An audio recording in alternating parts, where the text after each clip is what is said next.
Welcome to Real ABM, a podcast for B2B marketing professionals who are looking to use ABM strategies to drive revenue. In each episode, we cover specific ABM plays and remove all of the BS and fluff so you can develop a custom ABM strategy, implement specific ABM tactics, and stand out as a marketer by generating revenue for your company. Let's get started. Hello and welcome to Real ABM. I'm Nick Bennett. I'm Pete Larenka. And today our guest is Brandon Redlinger, Senior Director of Product Marketing at ringDNA. Brandon, thanks for joining us today. Yeah, thanks for having me. Excited to chat ABM. Absolutely. And so before we dig into your ABM journey, which I know is extensive, we'd like to kind of set up the conversation by asking a few questions to get to know you, your company, the maturity level that you have with ABM. And so why don't you first tell us a little bit about your company? You know, what do you do? What stage are you in terms of company size for everyone listening? Yeah, totally. So ringDNA, we sell to B2B sales professionals. We basically help reps drive more revenue per selling hour. And we do that through a suite of productivity tools. And currently we are at maybe 110, 120 people, somewhere around there. And we are actually relatively early on with our ABM strategy. I joined the company back in mid-January. They had just started to actually implement their ABM program at that time. And I came in and I was really able to influence where they were going and how they actually implement it and really see some early success. But of course, learn a lot of things along the way, like we always do. Amazing. And so, we're actually, same company size, give or take. And so like, how big is your marketing team today? And like, how is it currently structured? Yeah, so we currently are 11 people right now, or 10, one starting next week. Nice. And then we are hiring 2 more. And what we're broken out into product marketing and content, growth, which is demand gen and ABM, and then communication / corporate marketing. So those 3 pillars: product marketing, growth, and corporate comms. Nice. Okay, perfect. And then the last question before I toss it over to Pete is like, how would you describe your current ABM maturity level? Like, are you more in that, like, we're just getting started, we have some learnings and we're working to optimize? Or is it more of like, okay, we have a strong ABM approach that's driving critical business results? Definitely on the former side. We are relatively new at it, but I do have to say I've been pretty impressed with the progress that we've made just in the last 2 quarters. I mean, we're already at, the last I checked a few weeks ago, 72% of our pipe is from our ABM, is from our enterprise segment right now. So I have to be pretty happy with that. Absolutely. That's awesome. Pete, I'll toss it over to you to get into this, some struggles and wins. Yeah, no, thanks, Nick. And Brandon, I've been following you for a while, so I know you're pretty seasoned, if you will, when it comes to ABM. So I'm looking forward to digging in here. So, whether at ringDNA or in your past life at Engagio or Demand Base, my first question for you would be, how do you define ABM, Brandon? No, that's a great question. I think everyone kind of defines it a little bit differently. And I really do take the approach, that John Miller at Engagio kind of really, hung his hat on. And it's basically saying that ABM is a go-to-market strategy that coordinates personalized sales and marketing efforts to land and expand your target accounts, right? So it's not just a marketing activity. It's sales and marketing. And honestly, these days, I would actually now include customer success and support in that. I think they are a critical piece of your ABM strategy. I think they can give you a lot of insights at basically every stage of your journey. And people don't leverage their customer success team enough. And again, it's to land and expand those target accounts, kind of depending on the size of your business and the type of business that you run. Like a lot of companies out there, if they're pure ABM, you're going to be relying on existing customers for revenue more than you are, net new. So it is kind of a balance, but the land and expand part is a big piece of the ABM strategy. No, I like that definition. So Brandon, for you and the team in the current role, right, or again maybe in your past role, when you guys were thinking about rolling out an ABM approach, what were those goals and objectives? You kind of hit on some of this in your definition, but what were those goals when you were rolling out in the first place? How were you thinking about measuring it in the beginning, and how did you ensure that sales and marketing alignment that everyone loves to talk about, but we don't really get into the tactical weeds of how to do it? And now when you add teams like the CS to it, how do you think about ensuring that you got that proper alignment, especially when you're starting out with ABM in the first place? Yeah, I think that's a great question. Let's start with the alignment piece, because I think that's huge. That's the number one thing. And people have been blogging about it, writing about it, podcasting about it for 5-6 years, but they're still doing it because it is that hard. Like I said, it's one thing to say, yeah, we're aligned, or yeah, we're going to get aligned, but it's a complete other thing to actually do it. I think a lot of the misalignment comes with it comes with the metrics, and it really comes down to like the compensation, if I had to say one thing, right? Because sales is comped on one thing, marketing is comped on something else. If they are completely misaligned, then yeah, you will be butting heads at the end of the day, no matter what.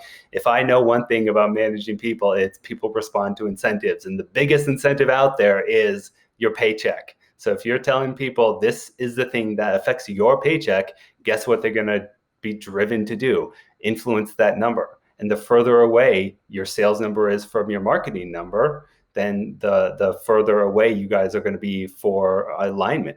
So if I'm starting to think about how do I align my teams, I want to think about the incentives that that the management team is really putting into place. It has to start from the top down. It has to start with your CEO and your executives. They all have to get on board. They all have to be aligned. And then they can put together the metrics. Then they can put together the comp plans. Sales comp plan might not change as much, but I think it is time for marketing to figure out how do we comp and how do we measure on people, rather than just MQLs or leads or ebook downloads or retweets, right? I don't give a shit about retweets. I care about how am I actually affecting the business. By the way, can I cuss on this podcast? Yeah, go. I should have asked that in the beginning. Be your real self, Brandon. I think all right. That's my I don't give a shit about retweets.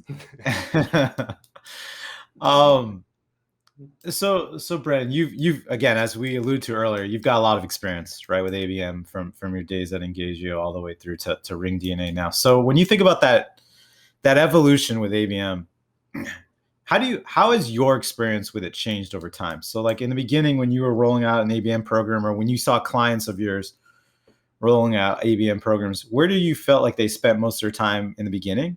And as those programs or that maturity of an ABM go-to-market motion, as you alluded to earlier, evolves, where do you see that time shifting? Yeah, great question. So I don't think people spend enough time on the like account selection piece. And that's another big piece of alignment. We all have to align around the target accounts that we care about the most. It's not just marketing picking and throwing it over to sales. I've seen that before. I've also seen the opposite, where sales picks all the target accounts and says, "Hey, marketing, this is who we're going after." That doesn't work at all. Like you need a very thoughtful, strategic approach when you are picking your target accounts. And in the beginning, that is going to take, I mean, honestly, that can take, 2-3 months to really do it right in the beginning. But when I'm thinking about defining my target accounts, I want to make sure that I have them tiered properly. I'll start here. A lot of people think a target account list is just a wish list, right? You ask them who they're selling to. It's like the Fortune 100, and that's all they give you. It's company size, and that's it. That's a wish list. That's all. Do you know how many different types of organizations and types of companies and go-to-market strategies there are in the Fortune 100? So your target account list is not a wish list. You really have to look at what are the things that make your best customers, and what are the things that make a customer really likely, a high propensity to buy from you. So that's things like, could be, I mean, it's obviously going to be like their go-to-market, could be things like industry, could be things like their current tech stack. You could also layer in, I am a big fan of layering in intent. So using the sixth sense or using a demand base, and then putting that as part of my account score. And then I layer in things like current, like engagement. How engaged are they with my first party content right now? Let's layer that in and let's give that a weight in my overall score. And then you can look at things that are much less tangible that are not going to show up in the data. Like always part of our target account selection is we have all the executives review all the target accounts and then say, do you have any insight here? Because my CEO might be best friends with their CEO. They might be in a networking group together. They might have worked together in the past. So that's a super easy in that maybe I put that now on a tier 1 instead of a tier 3, or maybe I put that on instead of leaving it off, right? So after I rank those, I weight those, I rank those, then I go to sales and I say, all right, pick 5 tier 1s, 20 tier 2s, and 50 tier 3s, or whatever that is.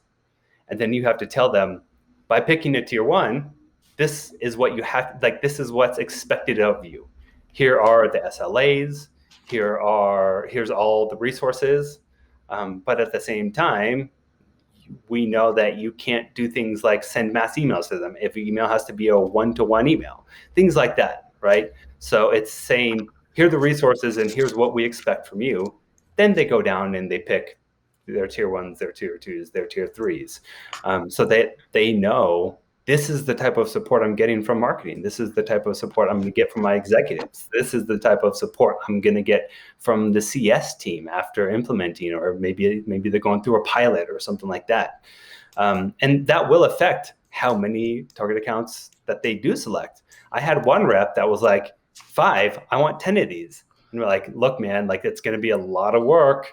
And he's like, I don't care. Give me 10 of these, but give me maybe half the tier 2 accounts, right? And I had another rep that's like, well, I only want 1 of these. Like, I really don't care about my tier 1s that much. I don't want to spend that much time. And here's the thing, they both were our top performers, right? Mm-hmm. So I think it really does depend on the rep. That's why I really like letting the reps choose. So some might not choose any, some might choose a lot more tier 1s. And then, of course, it's going to be on the marketing team, usually the ABM marketer, to really make sure that they are hitting all of the things and meeting those expectations for each target account. From your point of view, Brandon, would you say that building and selecting the right key accounts to be the hardest part of getting ABM right, or is there other parts of a good ABM motion that you find to be quote unquote the hardest? The hardest, yeah, man. I think it has. Well, I think it goes back to the alignment, expectations. Like there are things that I've seen in the past, and where companies go from no ABM to wanting to do full-fledged one-to-one ABM programs. And it just doesn't work. Like they don't have the system, they don't have that muscle set up. They don't even have the support and implementation team that's ready to onboard a huge enterprise customer like that. I've seen a lot of things go wrong just by not setting expectations properly in the beginning.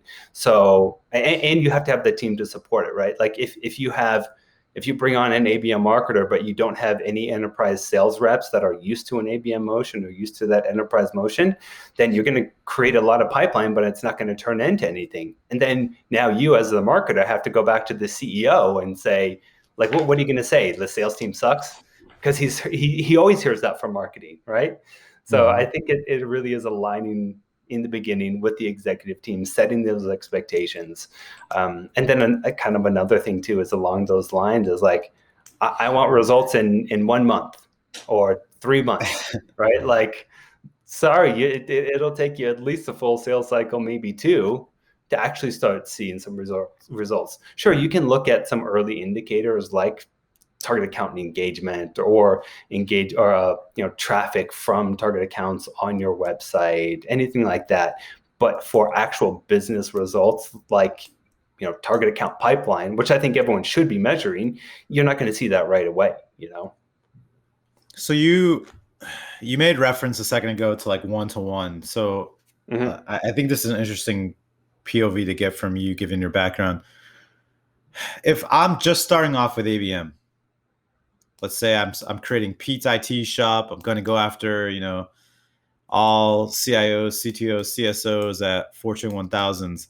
What would be the strategy that you'd recommend if I'm just starting off for ABM the first time, the type of strategy I should be employing, right? Is it one-to-one? Is it one-to-few? Is it one-to-many? I know there's a lot of different terminology that we marketers love to throw out there. So I'm curious, Brandon, like how would you suggest it? And then conversely, if I have experience with these motions, how would you recommend somebody thinks about evolving that ABM strategy? Yeah, totally. So I do think, I generally like people starting with the one-to-many and then going to one-to-few and then one-to-one. Like a lot of teams out there, they have strong demand gen muscles. And then I always recommend do it just a little bit more targeted.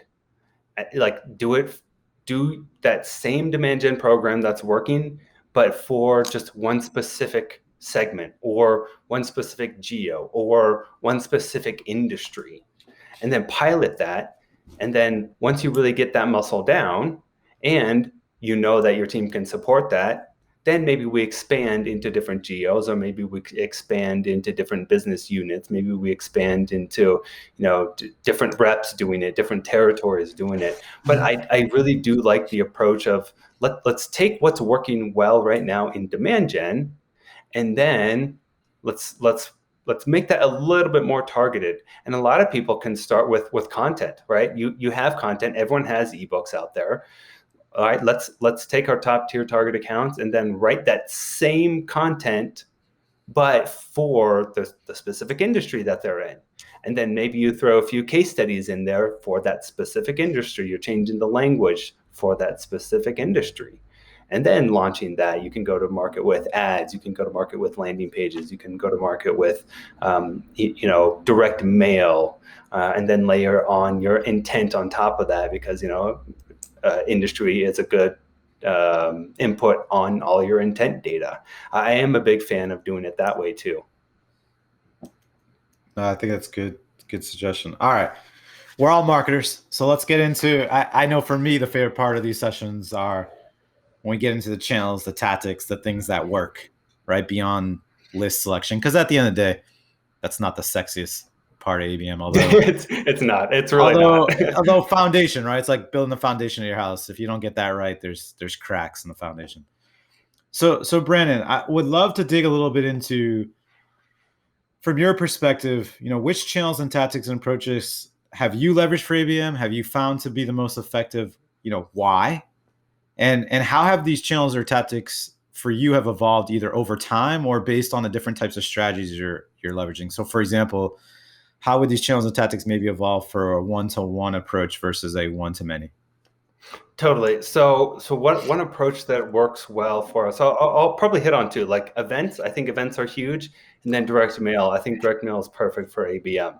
So I'll start with direct mail because we have a lot of wins for direct mail, and a lot of people overthink it. A lot of people want to send these big fancy, $300 gifts, which are great, but I don't think you have to do it that way. Like I love what Alice is doing with sending, like automating or trying to automate that like personalized relevant message or personalized relevant gift, right? And then have them select something that they would want if whatever you're trying to send them doesn't quite land. But I love that because like we have, like I had one rep at Engageo. He was so good at going in there, looking at like going through all their social profiles, going onto Facebook, going onto Instagram, like going on to some more of those personal social networks, figuring out what they like, and then send them a relevant gift from there. Like there were so many stories of him finding like gifts that are less than $10. Like there was one, he found that one guy loved stress balls. So he bought 5 stress balls for $7, sent it to him. And the guy loved it because, of course, he's into stress balls for whatever reason. He took the meeting for a $7 gift. It doesn't have to be this fancy wine kit and all this, these crazy branded stuff. Like that's cool. I think that's great, but it doesn't have to be that way. You can send a $7 gift and get a meeting with an executive. It's crazy. Hey, Brandon, I want to interrupt you a second because Yeah. I've gotten this question a few times the last few days, and I'm curious what your perspective is. So when do you find gifting to be most effective in an ABM motion, right? So do you think about using gifting for door openers, getting meetings, things of that nature, or do you like to use gifting in a number of different strategies or goals? Like if I use like the sequencing approach, it might be touch point 10 in an ABM sequence that has 15 touch points. I'm just curious, what's your perspective when you talk about direct mail and gifting? Honestly, I think gifting can work at every stage of the funnel, including post-sale with customers. I love sending customers gifts, but in the example that I just gave, that was an SDR using direct mail, and the whole SDR team used it. But I think it's also really effective for late stage. You have the proposal out. Maybe it's delayed. Maybe they haven't responded. They've gone dark. Maybe I do want to send a nice gift to them to kind of try to shake the tree a little bit. That has worked very well for us. It's also worked well for getting people to show up to meetings. It's even worked for getting people to show up to webinars. Like, here's a quick $5 coffee card. Enjoy coffee while you watch the webinar. That's worked well for us too. And then, of course, obviously sending branded swag to customers. I mean, customers love that stuff. And then the other benefit is the package shows up, they take a picture of it, they post it on social, then you get a little extra brand love out there on social. Yeah, it's smart. You also mentioned events. Yes, totally. Okay, so events, both pre-pandemic and post-pandemic, have worked extremely well for us. Pre-pandemic, the type of event, VIP event, where you get them all into a room, you do an executive breakfast, you have an executive up there presenting on some business issue that everyone in your target account or your key personas are facing right now. Like, we're doing Run right now. It is a virtual wine tasting, but it is around how sales executives can drive business results in the next 90 days. So it is a very tactical thing. We are not pitching ringDNA at all. We actually opened it up with, it's kind of lighthearted. It's like, guys, we're not pitching at all. You won't hear a single thing about the product. The pitch is next week. So attend the session next week. And it gets them loose, it gets them laughing, but it's like, it kind of lets our guard down. It's like, all right, this is not going to be a ringDNA pitch, but it builds trust. It builds that relationship. You prove that you are, you know what you're talking about. And then they come back to you like, all right, maybe I should check out ringDNA a little bit closer or something like that. But I really do like these VIP events. So we've done executive breakfasts in person. We've also done happy hours in person. And then, it's a nice, we did a whiskey tasting in person. And then since the pandemic, even these, like, here we are, how many months after the pandemic, and the wine tasting still freaking works. Like, I thought it was getting old, but people are still showing up. People are still registering. But I've seen other people do things like cooking classes. I've even seen magic shows. I've seen, although I hear that works a little bit less, it's a little bit less effective. Same with like poker, works a little bit less effective because you're so focused on, the hand itself than actually talking and connecting with other people. Yeah, my wife, who's in sales, she did it all herself. She set up a bourbon sipping thing, and she had different types of bourbon. Yeah, and it was well received. We'll leave it at that. Very yeah. well received. I mean, who doesn't like a little wine, little spirits, Yeah. One last quick question for me, and then everyone's probably sick and tired of hearing me. Brandon, measurement, right? Probably one of the other hot button topics for ABM. If you're guiding the audience or you think about your own journey with ABM, what are the key things that you look at in terms of determining if your ABM strategy is actually working or not? And how has that evolved for you over time? If you think about kind of your own evolution with it, has those metrics or success criteria changed at all? Yeah, it definitely has evolved. I'm trying to think in the early days at Engagio what we really were measuring. I mean, we've always measured target account engagement, just how engaged are the target accounts. And specifically, I want to know key personas at those target accounts. Like there's something to be said about, just 50 people from a target account engaging with your content. But it's obviously much more impactful if it's 3 key personas spending time with you over those 50 people who might be interns, who might be contractors, who might be, individual reps. Like that's great. I want that still, but I want to pay very close attention to, are they actual part of the buying committee? So, being able to tag that in your Salesforce, your CRM, tools like Demandbase do this extremely well. I'm a big fan of Demandbase for this still. And then, so target account engagement, like, is the engagement going up over time? So hopefully it's trending in the right direction. And you do want to look at things like, are you adding new names to that account over time? And then the one that we learned pretty quickly, that's an important one, is just target account pipeline. How much pipe are you actually getting from these target accounts? And then you can start looking at doing attribution by stage. And then from there, like, obviously I do look at, how much marketing has influenced these deals. And then I do want to look at how much marketing is actually sourced and won. I don't love that. And like, I think it's an important one to, like, the influence and the sources are important to look at. But like, a lot of times sales and marketing teams, they argue about who sourced it. I actually don't care that much. It shouldn't be about, like, I want credit for it. It's more about, it's a team. We're working this together.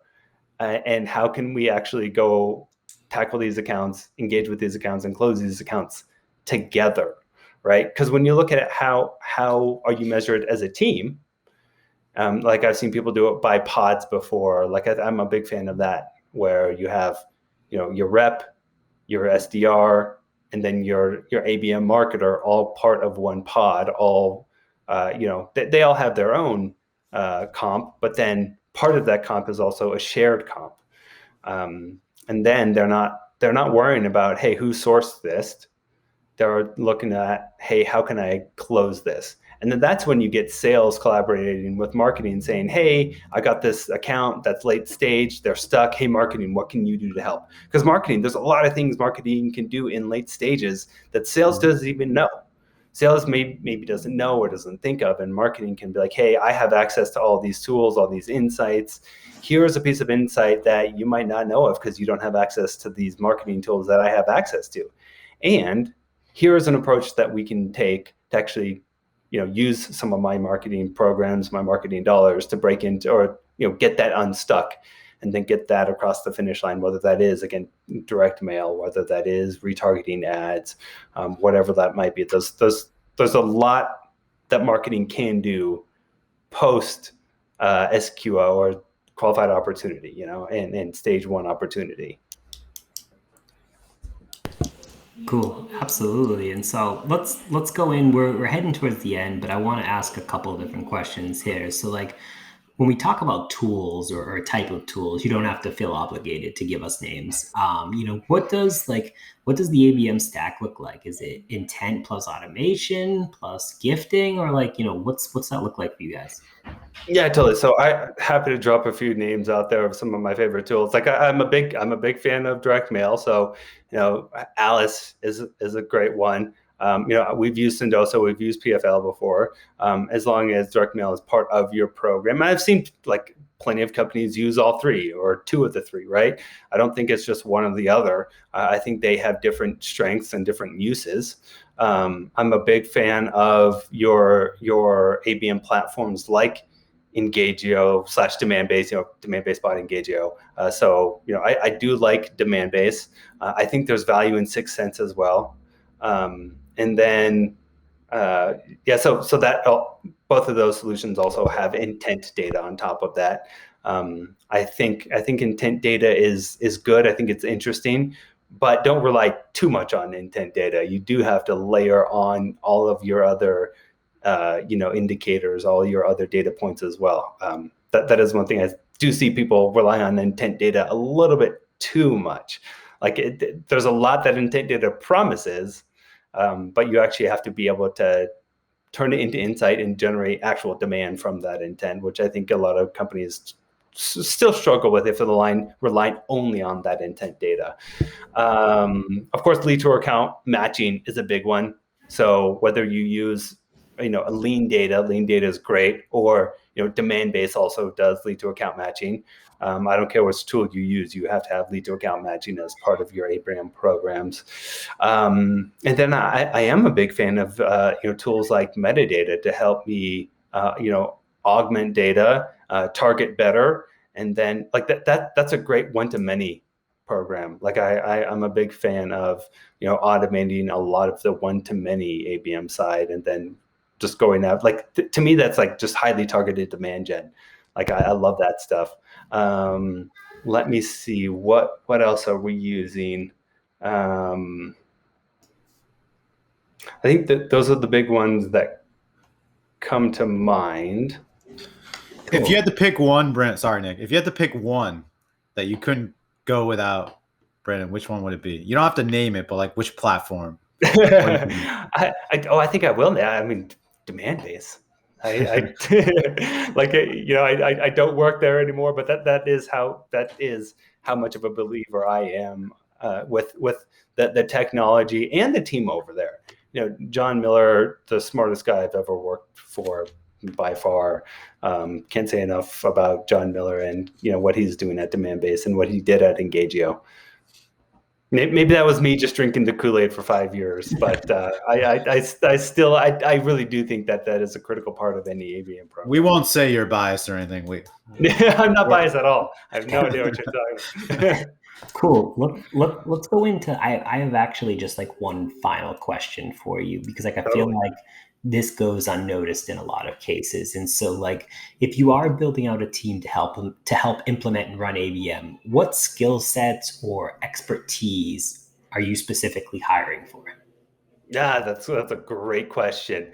I want, in an ABM marketer, I think the most critical piece is like cross-functional,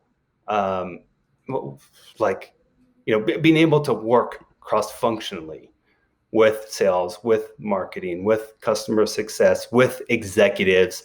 Like you have to present and you have to make cases in front of the executive team. So if you have an ABM marketer who doesn't quite have that executive presence, you might struggle just a little bit. So I really do think working cross-functionally is going to be huge. And you do have to be kind of like a project manager.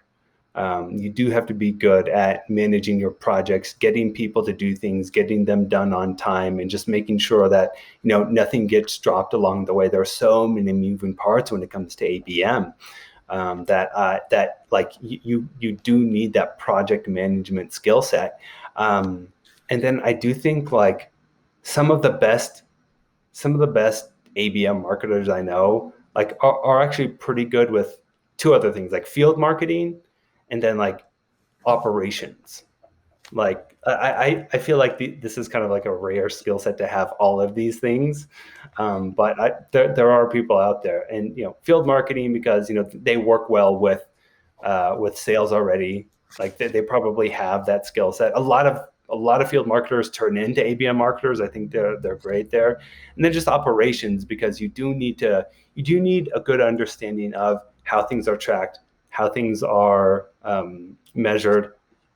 You do need a good understanding of how all of your systems are connected to each other, because that's a big one.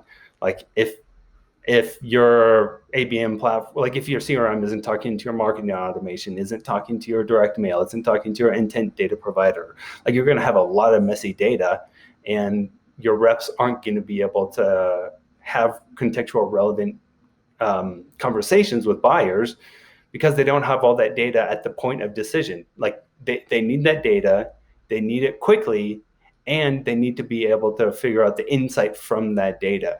So that is probably the biggest piece why I'm a believer in demand base, because it is the best tool out there to integrate all your different systems and make sure everything is talking to each other. And then, of course, ringDNA. I'm a big fan of ringDNA, obviously, because that's another one where it's connecting all of your different systems. It's connecting all of the data, and it's really giving reps insights to be able insights quickly at the point of decision, right?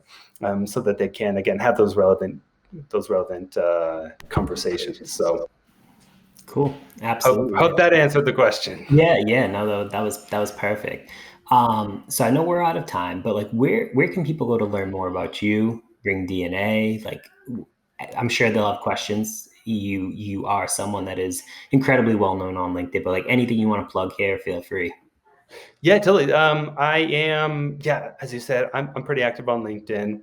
I might be the only Brandon Redlinger out there. I don't know of too many others. Hit me up on LinkedIn.